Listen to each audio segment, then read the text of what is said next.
তেজগাঁ থেকে সংবাদ সন্ধ্যা নিয়ে আপনাদের সামনে আছি আমি সুমনা সিং এবং আমি আলী আশরাফ। জানাবো বার্তা কক্ষের সর্বশেষ।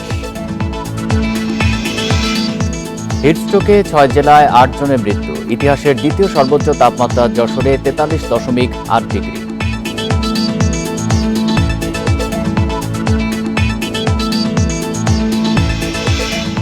হাইকোর্টের নির্দেশ না মেনে কিছু স্কুলে ক্লাস, আদালতের আদেশ বন্ধে আপিলের সুযোগ দেখছেন না শিক্ষামন্ত্রী।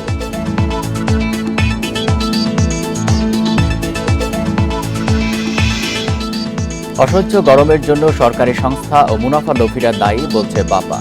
সরাসরি পদক্ষেপ নেওয়ার দাবি।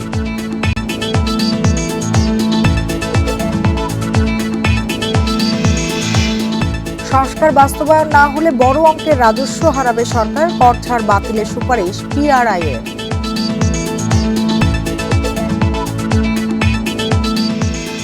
এতক্ষণ শিরোনামগুলো জানাচ্ছিলাম, এবার জানাবো পুরো খবর। এপ্রিলের প্রথম থেকে শেষ দিন পর্যন্ত প্রায় সারা দেশেই দাপট ছিল দাবদাহের। দেশের ইতিহাসে দ্বিতীয় সর্বোচ্চ তাপমাত্রা যশোরে 43.8 ডিগ্রি রেকর্ডের মধ্য দিয়ে শেষ হয় মাসটি। এর আগে 1972 সালে রাজশাহীতে পারদ ওঠে 45.1 ডিগ্রিতে। প্রতিদিনই হাসপাতালে ভিড় বাড়ছে রোগীর। এর মধ্যেই গত এক সপ্তাহে হিট স্ট্রোকে মৃত্যু হয়েছে 20 জনের। এপ্রিল জুড়েই বিভিন্ন জেলার উপর দিয়ে বইছে মৃদু থেকে অতি তীব্র তাপপ্রবাহ। দেশের ইতিহাসে দ্বিতীয় সর্বোচ্চ 43.8 ডিগ্রি তাপমাত্রার রেকর্ড করেই শেষ হল মাসটি। পুরো এপ্রিল জুড়ে তীব্র ও অতি তীব্র তাপপ্রবাহের মধ্যে ছিল খুলনা, রাজশাহী ও ঢাকা বিভাগের কিছু জেলা। তবে দাবদাহের দাপটে নাকাল হতে হচ্ছে দক্ষিণ পশ্চিমাঞ্চলের যশোর, চুয়াডাঙ্গা, খুলনা, মেহেরপুর, ঝিনাইদহ এবং রাজশাহী ও পাবনা জেলার মানুষকে। রাস্তায় চলাফেরা করা কষ্ট, দোকানে বসে থাকা কষ্ট, ফ্যানের হাওয়া যে এত হিট হয়ে গিয়েছে। কাজ করি তাতে রাতেবেলা ঠিকমতো ঘুমায় না, ফ্যানের বাতাস অতিরিক্ত গরম থাকে, এর কারণে আমাদের নানান অসুবিধা হয়। প্রকৃতির এই বৈরী আচরণে অসহায় হয়ে পড়েছে প্রাণীকুল। ব্যাহত হচ্ছে স্বাভাবিক জীবনযাত্রা। অসহনীয় পরিস্থিতি থেকে উত্তরণে নেই ঝড় বৃষ্টির দেখা। অতি তীব্র তাপপ্রবাহ বয়ে যাচ্ছে। এই তাপপ্রবাহ আর 1 থেকে 2 দিন অব্যাহত থাকতে পারে। আগামী সপ্তাহে বৃষ্টিপাতের সম্ভাবনা আছে। বৃষ্টিপাত শুরু হলে তাপমাত্রা কমে যাবে। তীব্র তাপপ্রবাহে আক্রান্ত জেলাগুলোতে হিট অ্যালার্ট জারি থাকলেও জীবিকার তাগিদে প্রখর রোদ উপেক্ষা করে কাজে নামতে হচ্ছে কৃষক, দিনমজুর ও নিম্ন আয়ের মানুষকে। দিন ধরে প্রখর রোদ, এত গরম, আমরা 10টার পরে বাইরে বেড়াতে পারি না। চলমান দাবদাহে অসুস্থ রোগীর সংখ্যা বাড়ছে হাসপাতালে। এরই মধ্যে মঙ্গলবার একদিনেই 6 জেলায় হিটস্ট্রোকে মারা গেছেন 8 জন। আর গত এক সপ্তাহে সে সংখ্যা বেড়ে হয়েছে 20 জন। Tania Nasrin, Independent News. আগামী শনিবার থেকে রাজধানী সহ সারা দেশে বৃষ্টি শুরু হতে পারে। এর আগে বৃহস্পতিবার থেকে সিলেট ও চট্টগ্রামে বৃষ্টি এবং কালবৈশাখীর পূর্বাভাস দিয়েছে আবহাওয়া অফিস। তবে আগামীকালও কিছু কিছু এলাকায় তীব্র তাপপ্রবাহ থাকবে। এতে আবারও জারি করা হতে পারে হিট অ্যালার্ট। গ্রীষ্মের শুরু থেকেই টানা তাপপ্রবাহের কবলে ঢাকাসহ সারা দেশ। প্রতিদিনই ঊর্ধ্বমুখী তাপমাত্রার পারদ। প্রখর রোদে তীব্রতা বাড়ছে গরমের। ঘরে বাইরে হাঁসফাঁস অবস্থা। তীব্র গরমে সবচেয়ে বিপাকে খেটে খাওয়া শ্রমজীবী মানুষ। এইবার যে গরম, এরকম গরম আমার জীবনে আর কোনোদিন দেখিনি। পেটের দায় রাস্তায় নামতে হয়, না নামিয়া কোনো উপায় নাই বাবা। ছেলের সন্তান নাই, অন কি করুম বাবা, কর্ম করিয়া তো খাইতে যতদিন বাঁচি আছি। পানি খাওয়াতে হয়, জুস খাই, বিভিন্ন ধরনের জিনিস খাওয়াতে হয়। তো তাপটা বেশি, বাচ্চার স্বাস্থ্যের জন্য খুব হচ্ছে, ওর ঠান্ডা ঠান্ডা লেগে যাচ্ছে ঘেমে। তবে মে মাসের প্রথম সপ্তাহ থেকে কিছুটা স্বস্তির আভাস দিচ্ছে আবহাওয়া অফিস। রাজশাহী, রংপুর সহ সারা দেশেই আগামী শনিবার থেকে 4-5 দিন বৃষ্টি হতে পারে। ভারী বৃষ্টি হলে তাপমাত্রা কিছুটা কমতে পারে। এছাড়া সিলেট ও চট্টগ্রামে বৃষ্টি হতে পারে 2 মে থেকে। এর সাথে কালবৈশাখী ঝড়েরও সম্ভাবনা আছে। খুলনা এবং রাজশাহীতে হিটওয়েভটা আছে, সেটা পুরোপুরি কমতে আমাদের 4 থেকে 5 তারিখ পর্যন্ত অপেক্ষা করতে হবে। তখন যদি ভালো মানের একটা বৃষ্টি আমরা পাই, তা আমরা ধারণা করছি যে ওই জায়গার হিটওয়েভটা কমে আসলে সারা দেশে তাপমাত্রা অটোমেটিক কিছুটা কমে আসবে। কারণ কি, আমাদের পশ্চিমা লু হাওয়া যেটা বলি, সেটার প্রভাবে আমাদের খুলনা এবং রাজশাহীর তাপমাত্রাটা বেশি আসে। এর প্রভাবটা পড়ে ঢাকা এবং বরিশালের উপরে। তো ওই সাইডে যখন তাপমাত্রা পুরোপুরি কমে আসবে, আমরা ধারণা করি যে সারা দেশে তাপমাত্রা অনেকটা কমে আসবে। মে মাসের মাঝামাঝি থেকে আবারও তাপপ্রবাহের কবলে পড়তে পারে দেশের বেশিরভাগ জেলা, বলছেন আবহাওয়াবিদ। Buddhadeb Kundu, Independent News, Dhaka.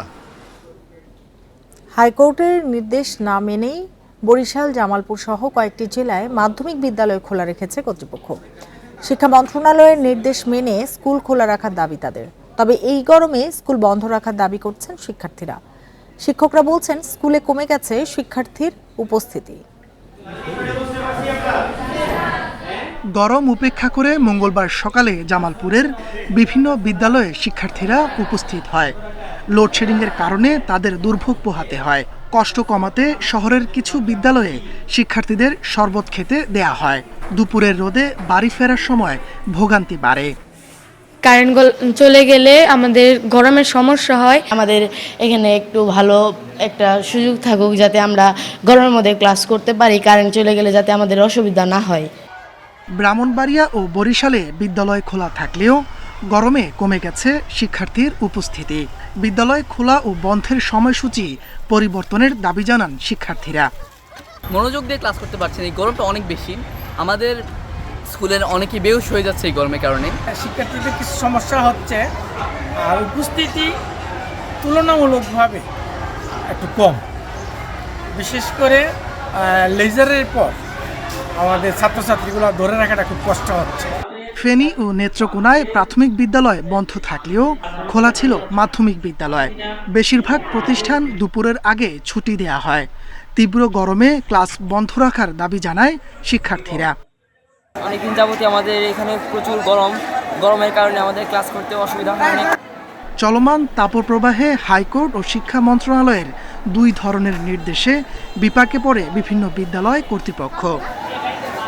তাপস সরকার, ইন্ডিপেন্ডেন্ট নিউজ। প্রধানমন্ত্রী সরকারি বাসভবন গণভবনে আওয়ামী লীগের কেন্দ্রীয় কার্যনির্বাহী সংসদের সভায় সূচনা বক্তব্য রাখছেন দলের সভাপতি প্রধানমন্ত্রী শেখ হাসিনা। সরাসরি চলে যাচ্ছে সেখানে। যে অগণিত নেতা কর্মী যারা জনগণের ভোট ও ভাতের অধিকার প্রতিষ্ঠা, গণতন্ত্র প্রতিষ্ঠার জন্য সংগ্রাম করে জীবন দিয়েছে, আমি তাদেরকেও স্মরণ করছি। 15 আগস্ট আমাদের জাতীয় জীবনের সবথেকে বড় একটা কালো অধ্যায়, সব থেকে বড় দুর্ভাগ্যের দিন, যেদিন জাতির পিতা বঙ্গবন্ধু শেখ মুজিবকে হত্যা করা হয়। একই সাথে আমি হারিয়েছি আমার মাকে, আমার 3 ভাই, ভাতৃবধূ, আত্মীয় পরিবার পরিজন সহ 18 জন সদস্য শাহাদাত বরণ করেন। আমি তাদের প্রতিও শ্রদ্ধা জানাচ্ছি। মাত্র 3 বছর 7 মাস সময় হাতে পেয়েছেন জাতিপিতা বঙ্গবন্ধু শেখ মুজিব এই যুদ্ধ বিধ্বস্ত বাংলাদেশকে গড়ে তুলতে। তিনি আমাদের সংবিধান দিয়েছেন, একটি স্বাধীন সার্বভৌম রাষ্ট্র প্রতিষ্ঠার প্রতিটি প্রতিষ্ঠানে তিনি গড়ে দিয়ে গেছেন, তার ভিত্তিটা তিনি তৈরি করে দিয়ে গেছেন। এমনকি আজকে যে আমরা ডিজিটাল বাংলাদেশ গড়ে তুলেছি বা আধুনিক প্রযুক্তি জ্ঞান সম্পন্ন যে বাংলাদেশ আমরা গড়ার পথে এগিয়ে যাচ্ছি, তার ভিত্তিটাও কিন্তু জাতির পিতা বঙ্গবন্ধু শেখ মুজিবই করে যান। তিনি যদি বেঁচে থাকতেন, স্বাধীনতা 10 বছরের মধ্যেই বাংলাদেশ উন্নত সমৃদ্ধশালী দেশ হিসেবে গড়ে উঠত। তার কারণ যে 3 বছর 7 মাস তিনি সময় পেয়েছে, এর মধ্যে একটা যুদ্ধ বিধ্বস্ত দেশ, একটি প্রদেশ, শোষিত বঞ্চিত মানুষ, যুদ্ধে ধ্বংসপ্রাপ্ত একটি দেশ, রিজার্ভ মানি নেই, কারেন্সি নোট নেই, 1 বছর কোনো ফসল হয়নি, গোলায় শূন্য, তার উপর গণহত্যা এবং লুটপাট, অগ্নিসংযোগ, ধর্ষণের সারা দেশ ক্ষত বিক্ষত। সেই ধ্বংস স্তূপের উপর শূন্য হাতে দাঁড়িয়ে একদিকে পুনর্বাসন পুনর্গঠনের কাজ করেন, অপরদিকে দেশের আর্থসামাজিক উন্নয়নের জন্য যে অগ্রগতি সাধন করেন, যার ফলে ওই 3 বছর 7 মাসের মধ্যে জাতিসংঘ কর্তৃক এরপর 75 সালে 15 আগস্ট জাতির পিতাকে হত্যার পর বাংলাদেশের সেই সকল অগ্রযাত্রাই থেমে যায়। 21 বছর পর আওয়ামী লীগ প্রথম সরকার গঠন করে। আওয়ামী লীগ যখনই ক্ষমতা এসেছে, জনগণের ভাগ্য পরিবর্তনেই কাজ করেছে। বাংলাদেশ প্রথম খাদ্যে স্বয়ংসম্পূর্ণতা অর্জন করে। বিদ্যুৎ উৎপাদন থেকে শুরু করে সাক্ষরতার হার, মাতৃমৃত্যু হার, শিশু মৃত্যু হার, মানুষের যে মৌলিক চাহিদা, অন্ন, বস্ত্র, বাসস্থান, চিকিৎসা, শিক্ষার ব্যবস্থা আওয়ামী লীগ সেটা ভিত্তিটা স্থাপন করে জাতির পিতা পদাঙ্ক অনুসরণ করে দেশকে এগিয়ে নিয়ে যেতে থাকে। আমাদের দুর্ভাগ্য 2021 সালে আমরা সরকারে আসতে পারিনি। একটা ষড়যন্ত্র মধ্য দিয়ে আমাদের আসতে দেওয়া হয়নি, কিন্তু তার ফলটা হয়েছিল দেশে সন্ত্রাস, জঙ্গিবাদ, বাংলা ভাইয়ের উত্থান, দুর্নীতি। বারবার বাংলাদেশ বিশ্বের দরবারে হেয় প্রতিপন্ন হয়েছে দুর্নীতিগ্রস্ত দেশ বলে, এবং আমাদের অগণিত নেতা কর্মীর উপর যে অকথ্য অত্যাচার নির্যাতন হয়েছে সেটাও মানে বলার না। এবং বিএনপি যে আমাদের দুঃশাসনের ফলেই দেশে ইমার্জেন্সি ঘোষণা হয়, আর সেই ইমার্জেন্সি সরকার আসার পরে প্রথম দিকে খুব ভালো কথা বললেও তারপরেও তারা আবার ক্ষমতাকে কুক্ষিগত করে রাখার চেষ্টা করে। সেখানেও দেশের মানুষ বসে থাকেনি। আমাদের ছাত্র, শিক্ষক, আমাদের দল নেতা কর্মী তারা কাজ করেছে। এমনকি আমাকে গ্রেপ্তার করার পর আমাদের আওয়ামী লীগ এবং অন্যান্য সহযোগী সংগঠন মিলে 15 দিনের মধ্যে বোধহয় 25 লক্ষ সিগনেচার সংগ্রহ করে সেই তত্ত্বাবধায়ক সরকারের হাতে দেওয়া হয়। অথচ আমার বিরুদ্ধে খালেদা জিয়া ক্ষমতা আসার পর প্রায় 1 ডজন মামলা দেয়, আর তত্ত্বাবধায়ক সরকার এসে আরো 5-6টা মামলা দেয়। আমার প্রত্যেকটা মামলা কিন্তু তদন্ত করে রিপোর্ট আমি নিয়েছি, কোনো মামলা প্রত্যাহার না। আমার বিরুদ্ধে যত মামলা হয়েছে সব মামলা তদন্ত করে রিপোর্ট নিয়ে কোর্টের দ্বারাই কিন্তু সমস্ত মামলাই বাতিল হয়ে গেছে। এখানে আমরা সরকার থেকে কোনো মামলা প্রত্যাহার করিনি। তার কারণ আমাদের সততার উপর আমাদের একটা বিশ্বাস আছে। আমরা দেশকে, দেশের মানুষের কল্যাণে কাজ করতে চাই, দেশকে এগিয়ে নিয়ে যেতে চাই। আমরা নিজের সরকারে পদ্মা সেতু নির্মাণ করেছি, এটা একটা আমাদের জন্য বড় চ্যালেঞ্জ ছিল। একবার আন্তর্জাতিক পর্যায়ে দুর্নীতির অভিযোগ আনা হয়েছিল, আমি চ্যালেঞ্জ দিয়েছিলাম এবং আমার ঘোষণা ছিল নিজের সরকারে পদ্মা সেতু নির্মাণ করব। আমরা তা করেছি। গত জুন মাস 23শে জুনই তো আমরা উদ্বোধন করলাম। 1 বছর হয়নি, 25শে জুন, তার মানে 1 বছর এখনো হয়নি। 1 বছর এখনো হয়নি। এরই মধ্যে পদ্মা সেতুতে 15,000 কোটি টাকা, 1500 কোটি টাকা, অর্থাৎ 1500 কোটি টাকা আমাদের টোল উঠেছে।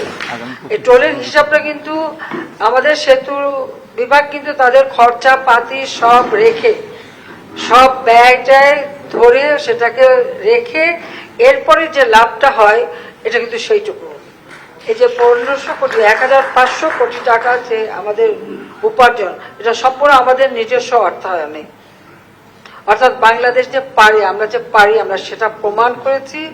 7ই মার্চের ভাষণে জাতির পিতা বলেছিলেন কেউ দাবায় রাখতে পারবে না, তো বাঙালিকে কেউ দাবায় রাখতে পারবে না, এটাই আমরা প্রমাণ করেছি বিশ্ব দরবারে, যা বাংলাদেশের ভাবমূর্তি উজ্জ্বল হয়েছে। আমাদের দুর্ভাগ্য যে আমাদের দেশের কিছু, আমি বলবো যে রাজনৈতিক দেউলিয়াত্বপন্ন যারা একেবারে রাজনৈতিকভাবে দেউলিয়া, এদের কিছু বক্তব্য, আর আমাদের দেশে কিছু আছে বুদ্ধি বেচিয়ে জীবিকা নির্বাহ করে যাহারা, সেই তথাকথিত বুদ্ধিজীবী, অনবরত তারা বাংলাদেশের বিরুদ্ধে গিবাদ গাচ্ছে এবং বাংলাদেশের বিরুদ্ধে অপপ্রচার চালাচ্ছে। এবং সব থেকে আশ্চর্য ব্যাপার হচ্ছে যে দেশে অতি বাম, অতি ডান সবই এখন তারা এক হয়ে গেছে। এটা কিভাবে হলো আমি জানি না। এই দুই মেরু এক হয়েও সব সারাক্ষণ শুনি আওয়ামী লীগ সরকারকে উৎখাত করতে হবে। অপরাধটা কি আমাদের? কোভিড-19-এর সময় আমরা বিনা পয়সা ভ্যাকসিন দিয়েছি, পৃথিবীর ধনী দেশ দেয়নি, কিন্তু বাংলাদেশ দিয়েছে। টেস্টিং আমরা বিনা পয়সা করেছি, পৃথিবীর কোনো ধনী দেশও করে নাই, আমরা করেছি। এবং আমরা যেভাবে 2 হাতে পানির মতো টাকা খরচ করে মানুষকে বাঁচাবার জন্য পদক্ষেপ নিয়েছি, খুব কম দেশে সেটা করতে পেরেছে, আমরা সেখানে সাফল্য অর্জন করেছি। আজকে আমরা মাতৃমৃত্যু হার কমিয়েছি, শিশু মৃত্যু হার কমিয়েছি, সাক্ষরতার হার বাড়িয়েছি, মানুষের মানে কি বলে আয়ুষ্কাল বৃদ্ধি করেছি, মানুষের ঘরের কাছে আমরা চিকিৎসা সেবা নিয়ে গেছি, শিক্ষার ক্ষেত্রে আমাদের অগ্রগতি আছে। সব দিক থেকে তো বাংলাদেশ এগিয়ে যাচ্ছে। পিছিয়ে আসছি কোথায় আমরা? আমাদের মাথাপিছু আয় আমরা বৃদ্ধি করেছি এবং আমাদের প্রবৃদ্ধি বৃদ্ধি করেছি, কিন্তু আজকে কোভিডের অতিমারি, আর এরপর আসে ইউক্রেন যুদ্ধ, স্যাংশন, কাউন্টার স্যাংশন, সারা বিশ্বব্যাপী মুদ্রাস্ফীতি, এবং এই সমস্যার কারণেই কিন্তু আমরা অনেকটা, শুধু আমরা না, সারা বাংলা পৃথিবীর সব এমনকি উন্নত দেশগুলিও কিন্তু হিমশিম খাচ্ছে। তারপরেও আমরা আমাদের অগ্রযাত্রা অব্যাহত রেখেছি। 2021 সাল আমাদের যে নির্বাচন ইশতেহার ছিল 2008 সালে, সেখানে আমরা ঘোষণা দিয়েছিলাম 21 সালের মধ্যে বাংলাদেশকে আমরা এক ধাপ উপরে তুলব। রূপকল্প 2021 আমরা ঘোষণা দিই, দিন বদলের সনদ আমরা ঘোষণা দিই। আজকে দিন বদল ঘটেছে। আমরা সবসময় আমরা লক্ষ্য রেখেছি আমাদের তৃণমূল মানুষ, তাদের আর্থসামাজিক উন্নতি করা। আজকে কেউ বলতে পারছেন যে গ্রামে দারিদ্র আছে, এখন বলে শহরে দারিদ্র। এটা একটা অদ্ভুত এখন হিসাব হয়ে গেছে যে দারিদ্রের হার শহরে বেড়ে গেছে, গ্রামে না। অথচ একসময় গ্রামের মানুষ একবেলা ভাত পেত না, খেতে পেত না, মাথা গোঁজার ঠাঁই ছিল না, রোগের চিকিৎসা পেত না, শিক্ষার আলো থেকে বঞ্চিত ছিল।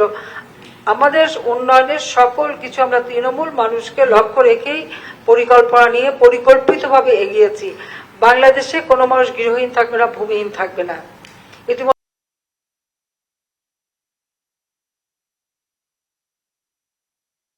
মানুষকে লক্ষ্য রেখেই পরিকল্পনা নিয়ে পরিকল্পিতভাবে এগিয়েছি। বাংলাদেশে কোনো মানুষ গৃহহীন থাকবে না, ভূমিহীন থাকবে না, এবং সেটা আমরা জাতির পিতার পদাঙ্ক অনুসরণ করেই করেছি। অল্প কিছু বাকি আছে, সে ঘরগুলি হয়ে যাচ্ছে খুব শীঘ্রই। কাজে বাংলাদেশে কোনো ঠিকানাবিহীন থাকবে না, এবং সেটা আমরা জাতির পিতার পদাঙ্ক অনুসরণ করেই করেছি।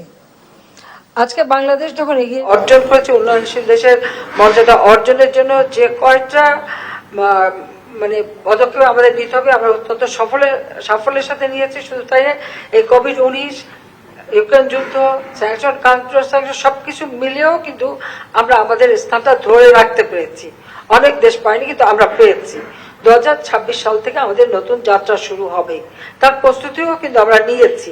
এবং আমি এটা বিশ্বাস করি, একমাত্র আওয়ামী লীগ ক্ষমতায় থাকলেই এই উন্নয়নশীল দেশ হিসেবে যে অগ্রযাত্রাটা, এটা সহজভাবে আমরা করতে পারবো, এবং বাংলাদেশ 2041 সালের মধ্যে উন্নত সমৃদ্ধ দেশ হিসেবেই প্রতিষ্ঠিত হবে। আজকে নির্বাচন নিয়ে যারা প্রশ্ন তোলে, ভোটের অধিকার নিয়ে যারা প্রশ্ন তোলে, তাদের জন্মটাই বা কোথায়? অবৈধভাবে হত্যাকুর ষড়যন্ত্রের মধ্যে দিয়ে ক্ষমতা দখলকারী, তাদের পকেট থেকে বের হওয়ার যে রাজনৈতিক দল, তাদের কাছে এখন গণতন্ত্রের সবক শুনতে হয়। ভোটের অধিকারের কথা শুনতে হয় যারা হ্যাঁ না ভোট দিয়ে মানুষের ভোট চুরি শুরু করেছিল। এরপরে রাষ্ট্রপতি নির্বাচন, তারপরে জাতীয় সংসদ নির্বাচন, 1981 সালে রাষ্ট্রপতি নির্বাচন, বা প্রত্যেকটা নির্বাচনই তো আমরা দেখেছি কিভাবে জনগণের ভোট নিয়ে খেলা হয়। বেশি দূর যাওয়া লাগবে না, 2001 সালের 1 অক্টোবরের যে নির্বাচন, সেই নির্বাচনেও তো চক্রান্ত করে আওয়ামী লীগকে হারানো হয়েছিল। আমরা ভোট, পার্সেন্টেজ অফ ভোট আমাদের বেশি ছিল, আমরা সিট পাইনি। কারণ আমি রাজি হইনি আমার দেশের গ্যাস অন্য দেশকে আমরা বেচবো। আজকে গ্যাসের জন্য হাহাকার। আমরা যদি তখন রাজি হতাম আর গ্যাস বিক্রি করা শুরু করতাম, তাহলে কি অবস্থা হতো? আমাদের কোন ইন্ডাস্ট্রি চলতো? ফার্টিলাইজার ফ্যাক্টরি চলতো? আমাদের বিদ্যুৎ উৎপাদন বাড়তো? হতো না। কিন্তু খালেদা জিয়া কিন্তু সেই মুচলেখা দিয়েছিল, সে কিন্তু কথা দিয়েছিল ক্ষমতা গেলে গ্যাস বিক্রি করবে। আমি শুধু এটুকু বলছিলাম যে আল্লাহ তাআলা জন বুঝে ধন দেয়, ও খালেদা জিয়া কথা দিয়েছে গ্যাস বিক্রি করবে, গ্যাস পাবেই না। তাদের আমলে কিন্তু গ্যাস কোনো কূপ খনন করে গ্যাস পায়নি, আর ওদিকে তাদের দৃষ্টি ছিল না। ক্ষমতায় যাবে, লুটপাট করবে, পয়সা বানাবে, হাওয়া ভবন খুলে খাওয়া খাবে, এটাই ছিল তাদের মাথায়, এটাই তারা করে গেছে। আর এখনো একটা দল যার কোনো মাথা মুন্ডু নাই। তাদের যিনি চেয়ারম্যান ছিলেন তিনি সাজাপ্রাপ্ত আসামি, যিনি দায়িত্বপ্রাপ্ত চেয়ারম্যান সেও সাজাপ্রাপ্ত আসামি এবং দেশান্তরী। আমরা ডিজিটাল বাংলাদেশ করেছি, যে সেই সুবাদে সারাক্ষণ অনলাইনে শুধু নির্দেশ দেয়, এবং সেই সিদ্ধান্তেরও ঠিক ঠিকানা নাই। আজকে এরে বহিষ্কার করে, কালকে আবার তারে দলে বিরায় নেয়, কালকে আবার ওরে বহিষ্কার করে, তাকে দল বিরায় নেয়। তাদের কোনো সিদ্ধান্ত নেই। আর নির্বাচন করবে না আমাদের অধীনে। আমাদের অধীনে নির্বাচন নিয়ে প্রশ্ন তোলার কে? তারা যাদের জন্মই হয়েছে ভোট চুরির মধ্য দিয়ে, তারা আবার প্রশ্ন করে কিভাবে? জনগণ বলুক, দেশের মানুষ তো ভোট দিয়েছে, দেশের মানুষ তো শান্তিপূর্ণ ভাবে ভোট দিতে পেরে খুশি। হ্যাঁ, এলাকায় কিছু সমস্যা হয়, এটা স্থানীয় ভাবে, কিন্তু বাংলাদেশের ইতিহাসের নির্বাচনী ইতিহাস যদি আমরা দেখি, অন্তত আমি বলবো যে 2024 সালে আমাদের যে নির্বাচনটা হয়ে গেল, এইভাবে সুষ্ঠুভাবে একটা নির্বাচন কবে হয়েছে বাংলাদেশে? অতীতে কোনদিন হতে পারেনি। প্রত্যেক নির্বাচনেই, সাধারণ নির্বাচনে লাশ পড়েছে, ভোট বাক্স চিন্তা হয়েছে, নানা রকম ঘটনা ঘটেছে, কিন্তু এটা হয়নি। আমরা জনগণের ভোট নিশ্চিত করেছি, ভোটের অধিকার মানুষের হাতে দিয়েছি, মানুষকে ভোট সম্পর্কে সচেতন করেছি, তাদের সাংবিধানিক অধিকার সম্পর্কে আমরা সচেতন করেছি মানুষকে। কাজে মানুষ আমাদের উপর আস্থা রেখেছে, কারণ আমরা তাদের জন্য কাজ করেছি, সাধারণ মানুষের জন্য। আজকের বাংলাদেশ বদলে যাওয়া বাংলাদেশ। আমরা যে ঘোষণা দিয়েছিলাম 2008-এর নির্বাচনী ইশতেহারে, বাংলাদেশকে আজকে আমরা বদলে যেতে সক্ষম হয়েছি, আমরা করতে পেরেছি। এটাই হচ্ছে আমাদের সাফল্য, এবং আমরা এক ধাপ উত্তরণও ঘটিয়েছি। তারপরেও যাদের পছন্দ হয় না, আসলে ক্ষমতায় নাই, লুটপাট করে খেতে পারে না, সেটাই তাদের পছন্দ না। যা আমি এটুকুই বলবো যে জনগণের আস্থা, বিশ্বাসই হচ্ছে আমাদের একমাত্র শক্তি, আর কোনো শক্তি না। মানুষের বিশ্বাস, আস্থা নিয়েই আমরা চলি, আমাদের পথ চলা। এবং আমাদের প্রতিটি নির্বাচনী ইশতেহার আমরা যখন ঘোষণা দিয়েছি, প্রতি বছর বাজেট করবার সময় আমাদের ইশতেহারটা সামনে রেখে আমরা মানুষের কাছে কি ওয়াদা দিয়েছি, সেটা তুলে ধরেই কিন্তু আমরা আমাদের উন্নয়ন পরিকল্পনা গ্রহণ করি এবং তা বাস্তবায়ন করি, যার শুভ ফলটা দেশবাসী পায়। যখনই কোভিড-19 দেখা দিল এবং এর পরপর তো যুদ্ধ, তখন থেকেই কিন্তু আমরা আহ্বান করেছি দেশের মানুষকে যে 1 ইঞ্চি জমি যেন অনাবাদি না থাকে। যুদ্ধের পরে জাতির পিতা বঙ্গবন্ধু শেখ মুজিবুর সেই ঘোষণাই দিয়েছিলেন, তারই পদাঙ্ক অনুসরণ করে আমরা সেই ঘোষণা দিয়েছি। আজকে আল্লাহর রহমতে আমাদের ফসল উৎপাদন হচ্ছে, ভালো হচ্ছে, এমনকি মানুষের ক্রয় ক্ষমতা বেড়েছে, মানুষের খাদ্য গ্রহণ বৃদ্ধি পেয়েছে। খাদ্যের সাথে আমিষ গ্রহণ করা বা পুষ্টিকর খাদ্য গ্রহণেও আজকে ধীরে ধীরে আমাদের একেবারে তৃণমূলের মানুষ, তারা কিন্তু এখন সচেতন। আমি বাংলাদেশে আসার পর যে অবস্থা দেখেছিলাম, যে মানুষের শরীরে চামড়া আর হাড় ছাড়া কিছু ছিল না, পরনে ছিন্ন কাপড়, পায়ে কোনো একজোড়া রাবার স্যান্ডেলও ছিল না, আজকে আর সে বাংলাদেশ নেই। আর রাস্তাঘাট, পোল, ব্রিজ, যোগাযোগ ব্যবস্থা যেভাবে আমরা উন্নয়ন করেছি, সারা বিশ্বব্যাপী বাংলাদেশ এখন উন্নয়নের রোল মডেল। যদিও এই কোভিড-19, ইউক্রেন যুদ্ধ, এখন আবার প্যালেস্টাইনের উপরে যেভাবে আক্রমণ হচ্ছে, প্যালেস্টাইনের মানুষের যেভাবে মানে রীতিমতো গণহত্যা চালাচ্ছে, আমরা কিন্তু তার প্রতিবাদ করে যাচ্ছি। আমি যখন যেখানেই যাচ্ছি, আমি কিন্তু এই প্যালেস্টাইনের শিশু, নারী এবং মানুষের উপর যে গণহত্যা, তার প্রতিবাদ করে যাচ্ছি এবং যুদ্ধ বন্ধ করবার আমি আহ্বান জানাচ্ছি বিশ্ব নেতৃবৃন্দকে। এবং আজকে কিন্তু সারা বিশ্বে সবাই প্রতিবাদ মুখর এই প্যালেস্টাইনের এই যে ইসরায়েল কর্তৃক যে গণহত্যা, তার বিরুদ্ধে কিন্তু সকল মানুষ। আমাদের পুলিশ অত্যন্ত ধৈর্যের পরিচয় দেয়। সেই আমরা 2013 সালে দেখেছি অগ্নিসন্ত্রাস, পুলিশকে রাস্তায় ফেলে রেখে কিভাবে মেরেছে, পুলিশকে কিভাবে অত্যাচার করেছে, সেটাও আমরা আমাদের সকলেই দেখা আছে। বেশি দূর যাওয়া লাগবে না, 28 অক্টোবর যে ঘটনা বিএনপি ঘটালো, মানুষ হত্যা, আগুন দিয়ে পুড়িয়ে মারা, মা শিশু সহ রেলে আগুন দিয়ে পুড়িয়ে মারা, সেগুলি তো তারা করেছে, কিন্তু বেচারা পুলিশদের দোষটা কি?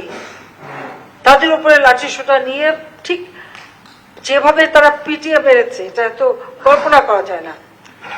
অ্যাম্বুলেন্সে আগুন, পুলিশ ফাঁড়িতে আগুন, আক্রমণ, হাসপাতালে আগুন দেওয়া, আক্রমণ। ঠিক ইহুদিরা যে ঘটনাটা প্যালেস্টাইনে ঘটাচ্ছে, বিএনপি যে আবার ঠিক সেই ঘটনাই কিন্তু বাংলাদেশে ঘটিয়েছে। চিফ জাস্টিসও রেহাই পায়নি, সাংবাদিকরাও রেহাই পায়নি। এটা হলো বাস্তবতা। আমার মনে হয় মানুষ এটা ভুলে যাওয়া উচিত না, ভোলা ঠিক না যে তারা কি অপকর্মটা করে গেছে। কয়েকদিন আগে আপনারা দেখছেন টেলিভিশনে, প্যালেস্টাইনে এই ইসরায়েলের গণহত্যার বিরুদ্ধে আমেরিকার বিভিন্ন বিশ্ববিদ্যালয়ের ছাত্র শিক্ষকরা আন্দোলন করছে।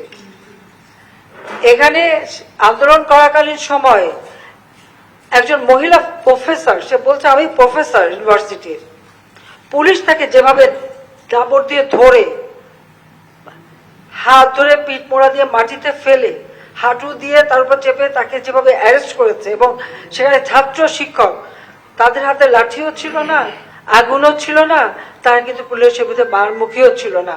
তারপরেও আমেরিকার পুলিশ যে আচরণটা করেছে। কেন্দ্রীয় কমিটির সভায় বক্তব্য রাখছিলেন প্রধানমন্ত্রী শেখ হাসিনা। আমরা সরাসরি সেখানে ছিলাম। শিক্ষা প্রতিষ্ঠান বন্ধ বিষয়ে আদালতের আদেশের কপি শিক্ষা মন্ত্রণালয় পায়নি বলে দাবি করেছেন শিক্ষামন্ত্রী মহিবুল হাসান চৌধুরী। তিনি জানান, আগামী 2 দিন হাইকোর্ট বন্ধ থাকায় আপিল করারও সুযোগ নেই। মঙ্গলবার সচিবালয়ে এক ব্রিফিংয়ে এসব কথা জানান তিনি। বলেন, আদালতের অন্তর্বর্তীকালীন আদেশের প্রতি শ্রদ্ধাশীল থাকবে মন্ত্রণালয়। কপি হাতে পেলে রাষ্ট্রপক্ষের আইনজীবীদের সঙ্গে কথা বলে সিদ্ধান্ত নেওয়া হবে।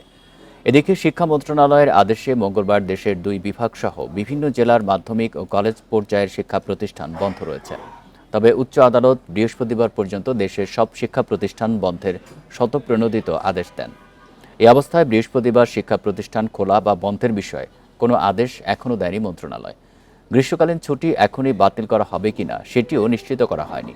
তবে যতদিন প্রয়োজন ততদিন শনিবারেও ক্লাস চলবে। আইনগতভাবে আমরা আমাদের যে আইনি পরামর্শ সেই অনুযায়ী আমাদের প্রাথমিক সিদ্ধান্ত ছিল যে আমরা এটা আপিল করব।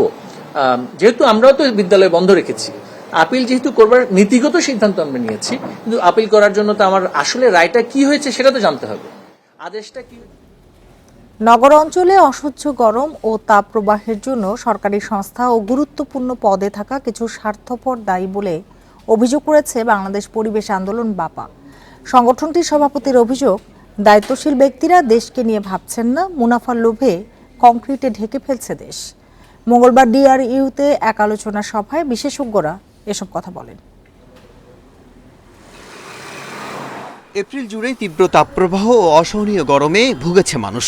এই চরম আবহাওয়ার পেছনে কারা দায়ী তা নিয়ে চলছে নানা জল্পনা কল্পনা আর দোষারোপ। মঙ্গলবার ঢাকা রিপোর্টার্স ইউনিটিতে আয়োজন করা হয় তাপপ্রবাহের তীব্রতা, দায়কার, করণীয় কি শীর্ষক আলোচনা। এতে মূল প্রবন্ধ উপস্থাপন করেন বাপার সহসভাপতি স্থপতি ইকবাল হাবিব। মাত্র কয়েক হাজার মানুষের জন্য ঢাকার কোটি মানুষের জীবন বিপন্ন হতে পারে না। প্রবন্ধে বলা হয়, অতিষ্ঠ গরমে ছায়া দিতে পারে এমন গাছ নেই। সিটি কর্পোরেশন, রাজুক সহ সংশ্লিষ্টদের এর দায় নিতে হবে। নির্বিচারে গাছ কেটে উষ্ণ করা হয়েছে প্রকৃতিকে। এসির যথেচ্ছ ব্যবহার বৃদ্ধির কারণে বাড়ছে তাপমাত্রা। এই মুহূর্তে 40 ডিগ্রি সেলসিয়াসের জায়গায় উনি ওনার টেম্পারেচারকে 26 ডিগ্রি বানিয়েছেন এবং এই অতিরিক্ত 14 ডিগ্রি ঢেলে দিচ্ছেন তার প্রতিবেশীর উপর। বাপা সভাপতি বলেন, দেশের অনেক উন্নয়ন কাজেরই সমন্বয় নেই। সড়ক বানাতে গিয়ে গাছ কাটা, শোভা বাড়াতে কংক্রিট ব্যবহার করায় মানুষের অস্বস্তি বেড়েছে। সেই জন্য যারা রাজনীতিবিদ তাদেরও আজকের এই ব্যাপারটায় সোচ্চার হওয়া দরকার এবং সরকারেরও আমরা মনে করি যে তাদের পলিটিক্যাল স্ট্যান্ড এবং রাজনৈতিক সিদ্ধান্তের ব্যাপার যে এগুলো তারা পরিবর্তন করবেন কিনা। অন্য বক্তারা বলেন, এখন আর সচেতনতা তৈরি নয়, সরাসরি পদক্ষেপ নিতে হবে। কারণ আমরা যেভাবে পরিবেশকে ধ্বংস করেছি, দানবের মতো ধ্বংস করেছি শহরায়নের নামে, নগরায়নের নামে, সেই জায়গা একদিনে ফিরিয়ে আনা সম্ভব হবে না। পরিবেশ আইন ভঙ্গকারী শাস্তি নিশ্চিত করা, উন্নয়নের নামে গাছ কাটা বন্ধ, জলাশয় উদ্ধার সহ 8 দফা দাবি জানায় বাপা। অন্যান্য বায়ু দূষণকারী কার্যক্রম রোধে সংশ্লিষ্ট কর্তৃপক্ষ কর্তৃক কার্যকরী এবং দৃষ্টান্তমূলক দৃশ্যমান পদক্ষেপ চাই। আল আমিন হক, ইন্ডিপেন্ডেন্ট নিউজ, ঢাকা। রাজস্ব খাতে ব্যাপক সংস্কার না হলে বিপুল পরিমাণ কর হারাবে সরকার। এতে 2041 সাল নাগাদ পুঞ্জীভূত ক্ষতির পরিমাণ দাঁড়াবে 50 লাখ কোটি টাকা। দুপুরে রাজধানীতে এক সেমিনারে এই তথ্য তুলে ধরে গবেষণা সংস্থা পিআরআই। এজন্য কর ছাড় বাতিল করা সহ নানা সুপারিশ করেছেন গবেষকেরা। ব্যবসায়ী নেতাদের দাবি, কর ছাড় তুলে নেওয়া হলে প্রতিযোগিতার সক্ষমতা হারাবে বেসরকারি খাত। গত 1 দশকে অর্থনীতি যে গতিতে এগিয়েছে, রাজস্ব আদায় সে গতিতে বাড়েনি। ফলে কর জিডিপি অনুপাত 10.5% থেকে 7% নেমেছে। এতে সরকারের খরচ করার সক্ষমতা কমেছে, বেড়েছে দেশি বিদেশি ঋণ। সংকট উত্তরণে আয় বাড়ানোর উপায় খুঁজছে সরকার। অর্থনীতিবিদদের মতে, স্বল্পমেয়াদে রাজস্ব বাড়াতে হলে অব্যাহতি তুলে দিতে হবে। এর মাধ্যমে 4 বছরে আসবে 60,000 কোটি টাকা। দীর্ঘমেয়াদে সংস্কার আনতে হবে রাজস্ব আদায় ব্যবস্থায়। ভ্যাট ও আয়করে অটোমেশন, কাঠামোগত সংস্কার সহ নানা পরামর্শ দেন অর্থনীতিবিদরা। তারা জানান, সংস্কার হলে 2041 সাল নাগাদ রাজস্ব বাড়বে 49 লাখ কোটি টাকা। ট্যাক্স সিস্টেমের ফান্ডামেন্টাল রিওরিয়েন্টেশন দরকার। ডাইরেক্ট ট্যাক্স থেকে আমাদেরকে ফোকাসটা দিতে হবে, ইনডাইরেক্ট ট্যাক্স থেকে ফোকাস কমাতে হবে তা নয়, কিন্তু much of the revenue has to come from direct tax. এবং এটা না হলে পরে কিন্তু ওই ইনকাম ডিস্ট্রিবিউশন আমরা অ্যাডজাস্ট করতে পারবো না। ব্যবসায়ীদের দাবি, কর ছাড় তুলে নিতে হলে ব্যবসার খরচ কমাতে হবে। রপ্তানি বহুমুখী করতে দরকার নীতি সুবিধা। Cost of doing business অনেক জায়গাতেই অনেক high compare to many of the competitors. আমরা যদি এই ট্যাক্স এক্সেমশনগুলো না দিই, এই ইন্ডাস্ট্রিগুলো বাংলাদেশে কম্পিটিটিভ থাকবে না। সেমিনারে অর্থ প্রতিমন্ত্রী অভিযোগ করেন, অনেকেই কর ফাঁকি দিতে সম্পদের মূল্য কম দেখাচ্ছেন। যতই বলি আমরা মুখে, সবাই কর দিতে চায়, ট্যাক্স দিতে চায়, ভ্যাট দিতে চায়, আসলে কিন্তু একটা বড় অংশই দিতে চায় না। বলার সময় আমরা বলি, ব্যক্তি পর্যায়ে যখন যাই তখন কিন্তু দিতে চায় না। যারা প্রপার্টি বিক্রি করেন, আমাদের যারা প্রপার্টি হোল্ডার আছে, ওরা কেউই চান না যে ওনাদের টাকাটা আমাদের ট্যাক্স ফাইলে রাখানোর মতো না হোক, এটা তো ওনারা কেউ চান না। সামষ্টিক অর্থনীতির ভারসাম্য রক্ষায় নীতি নির্ধারণে নানা দুর্বলতার কথা স্বীকার করেন প্রধানমন্ত্রীর অর্থ উপদেষ্টা মশিউর রহমান। Ruhul Amin, independent News, Dhaka. উন্নত আর অনুন্নত দেশের মধ্যে বিভেদ দিন দিন বাড়ছে বলে মন্তব্য করেছেন প্রধানমন্ত্রীর বেসরকারি শিল্প ও বিনিয়োগ উপদেষ্টা সালমান এফ রহমান। এই সংকট কাটাতে বৈশ্বিক আর্থ-সামাজিক কাঠামো পুনর্গঠনের পরামর্শ দেন তিনি। সৌদি আরবে বিশ্ব অর্থনৈতিক ফোরামের বিশেষ সভায় তিনি এসব কথা বলেন। সালমান এফ রহমান বলেন, ভবিষ্যতে কৃত্রিম বুদ্ধিমত্তার প্রযুক্তি উন্নয়নের পথে হুমকি হয়ে উঠতে পারে। সৌদি আরবের রিয়াদে বিশেষ সভার আয়োজন করেছে বিশ্ব অর্থনৈতিক ফোরাম, যেখানে 90 দেশের প্রায় 1000 প্রতিনিধি অংশ নিয়েছেন। বৈশ্বিক সহযোগিতা, প্রবৃদ্ধি ও জ্বালানি নিয়ে আলোচনা করেন বিভিন্ন দেশের সরকারের গুরুত্বপূর্ণ ব্যক্তিরা। এতে বাংলাদেশের নেতৃত্ব দেন প্রধানমন্ত্রীর বেসরকারি শিল্প ও বিনিয়োগ উপদেষ্টা সালমান এফ রহমান। বিভিন্ন ক্ষেত্রে নিজ দেশের সাফল্যের খতিয়ান তুলে ধরেন তিনি। বলেন, করোনা মহামারীতেও বাংলাদেশের উন্নয়ন অব্যাহত ছিল। চ্যালেঞ্জ মোকাবিলা করেও প্রবৃদ্ধি অর্জন করে 5%। আলোচনায় গুরুত্ব পায় শিল্প কারখানায় রোবট ও কৃত্রিম বুদ্ধিমত্তা প্রযুক্তির ব্যবহার। এক্ষেত্রে সালমান এফ রহমান আশঙ্কা করেন, অতিমাত্রায় প্রযুক্তির ব্যবহার মানুষের জন্য হুমকি হয়ে উঠতে পারে। তবে প্রযুক্তির সক্ষমতা ভাগাভাগি করলে সুফল পেতে পারে পুরো বিশ্ব। আগামী 5 বছরে এআই এমন জায়গায় পৌঁছে যাবে যা আমাদের চিন্তার বাইরে। ভবিষ্যতে মানুষের চেয়েও বেশি শক্তিশালী হয়ে উঠতে পারে কৃত্রিম বুদ্ধিমত্তা প্রযুক্তি। কর্মক্ষেত্রে মানুষকে চ্যালেঞ্জের মুখে ফেলে দেবে। এ সময় মার্কিন বিনিয়োগকারী ল্যারি ফিঙ্ক বলেন, বিনিয়োগ বাড়ানোর মাধ্যমে পুঁজিবাজারকে গতিশীল করতে হবে। এছাড়া সামাজিক সমস্যা এড়াতে প্রযুক্তির ব্যবহার বাড়ানোর তাগিদও দেন তিনি। বিনিয়োগের মাধ্যমে শক্তিশালী পুঁজিবাজার গঠন করতে হবে। এটি আর্থিক খাতকে গতিশীল করবে। প্রযুক্তির কারণে সবকিছু দ্রুত বদলে যাচ্ছে। যেসব দেশে জনসংখ্যা কমছে, সেখানে প্রযুক্তি ব্যবহারে সামাজিক সমস্যা কম। যেসব দেশে জনসংখ্যা বাড়ছে, সেখানে শিক্ষা ও কর্মসংস্থানের সমস্যা দেখা দিচ্ছে। আলোচনায় সালমান এফ রহমান বলেন, রাশিয়া ইউক্রেন যুদ্ধের কারণে বিশ্বের বিভিন্ন দেশকে পড়তে হয় অর্থনৈতিক চ্যালেঞ্জের মুখে। এতে বাংলাদেশের কোনো দায় না থাকলেও ভুগতে হচ্ছে ঠিকই। ইউক্রেন রাশিয়া যুদ্ধ আমাদের ভয়াবহভাবে ক্ষতিগ্রস্ত করেছে। বৈদেশিক মুদ্রার রিজার্ভ কমেছে, টাকার বিপরীতে ডলার শক্তিশালী হয়েছে। 12 বছর অর্থনীতি স্থিতিশীল থাকলেও হঠাৎ অবমূল্যায়নের মুখে পড়তে হয়েছে।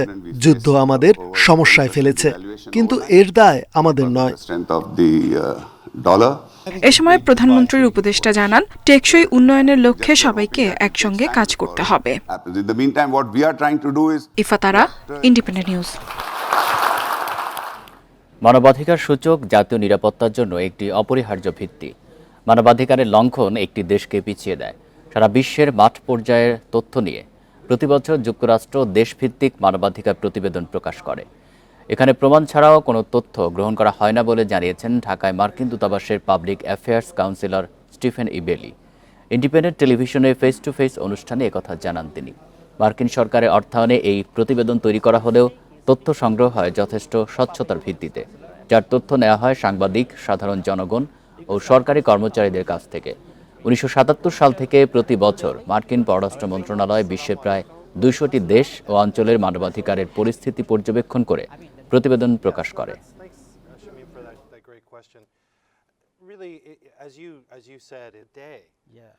And to see if there's progress, to see if we've made 1977 সাল থেকে মার্কিন স্টেট ডিপার্টমেন্ট এই রিপোর্ট প্রকাশ করে আসছে। এটির উদ্দেশ্য আসলে সারা বিশ্বে মানবাধিকার পরিস্থিতি কেমন তা দেখা। প্রতি বছর এই পরিস্থিতির কোনো অগ্রগতি বা অবনতি আছে কিনা সেটা দেখা। আমরা সারা বিশ্বের মানবাধিকার পরিস্থিতি পর্যবেক্ষণ করে থাকি। দুই ম্যাচ হাতে রেখে ঢাকা প্রিমিয়ার লিগের চ্যাম্পিয়ন আবাহনী বিকেএসপিতে শেখ জামালকে 4 উইকেটে হারিয়ে শিরোপা উৎসব আকাশে নীলের। আরেক ম্যাচে শাইনপুকুরের বিপক্ষে 8 রানে জিতেছে মোহামেডান। ফতুল্লায় গাজী গ্রুপকে 7 উইকেটে হারিয়েছে প্রাইম ব্যাংক। এই ম্যাচে জাতীয় দল থেকে ছুটি নিয়ে খেলেছেন আবাহনীর 3 জন। 15 রানে 3 উইকেট হারিয়ে শেখ জামাল শুরুতেই চাপে পড়ে। সৈকতকে সঙ্গে নিয়ে 72 রানের জুটি করেন সাকিব, তবে 50 মিস করেন দুজনই। সাকিব আউট 49 রানে আর সৈকত 41 রানে। শেষ দিকে জিয়ার 59 বলে 85 রানের ইনিংসে বড় পুঁজি পায় শেখ জামাল। রান তারায় নিজেদের দাপট ধরে রাখে আবাহনী। 103 রানের জুটি গড়ে ওঠে আফিফ ও বিজয়ের মধ্যে। দুজনের ব্যাটে আসে 50। বিজয় 67 আর আফিফ খেলেন 83 রানের দারুণ এক ইনিংস। এরপর মোসাদ্দেকের অপরাজিত 50-তে 1 বল আগে জয় তুলে নেয় আবাহনী। এই ছিল সংবাদ সন্ধ্যায়। ইন্ডিপেন্ডেন্ট টেলিভিশনের সব খবর আরো বিস্তারিত জানতে চোখ রাখুন ফেসবুক, ইউটিউব এবং এক্সে। ধন্যবাদ সবাইকে।